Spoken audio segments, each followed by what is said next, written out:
పారిజాత మొక్క మీ ఇంట్లో ఉంటే సాక్షాత్తు లక్ష్మీదేవి ఉన్నట్లే. అయితే ఈ పొరపాట్లు మాత్రం చేయకండి. పారిజాత పువ్వులు రాత్రిపూట వికసించి సువాసనతో ఇల్లంతా సానుకూల శక్తిని వ్యాపింపజేస్తాయి.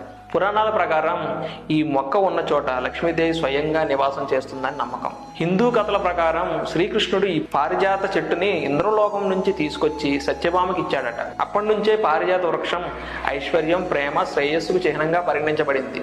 వాస్తు ప్రకారం ప్రయోజనాలు ఏంటి ఇప్పుడు చూద్దాం. ఇంట్లో పారిజాత మొక్క ఉంటే దుష్ట శక్తులు దూరమై సానుకూల శక్తులు పెరుగుతాయి. ఇంటి వాతావరణం ప్రశాంతంగా మారుతుంది. లక్ష్మీదేవి అనుగ్రహం లభించి ధనాభివృద్ధి, కుటుంబ ఐక్యత వస్తుంది. ఈ మొక్కను ఎక్కడ నాటాలో ఇప్పుడు తెలుసుకుందాం. వాస్తు నిపుణుల ప్రకారం పారిజాత చెట్టును ఈశాన్య దిశలో నాటడం అత్యంత శుభప్రదం.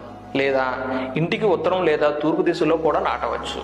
ముఖ్యంగా తులసి పీఠం దగ్గర పారిజాత మొక్క ఉంటే అది లక్ష్మీదేవికి ఇష్టమైన స్థానం అని చెబుతారు. పారిజాత పూలు శ్రీ మహావిష్ణువు, లక్ష్మీదేవి, దుర్గాదేవి పూజల్లో తప్పనిసరిగా ఉపయోగిస్తారు. ఇలా పూజలో ఉపయోగిస్తే దేవదేవతల ఆశీస్సులు కలుగుతాయని నమ్మకం. దీనివల్ల ఆరోగ్య ప్రయోజనాలు కూడా ఉన్నాయి.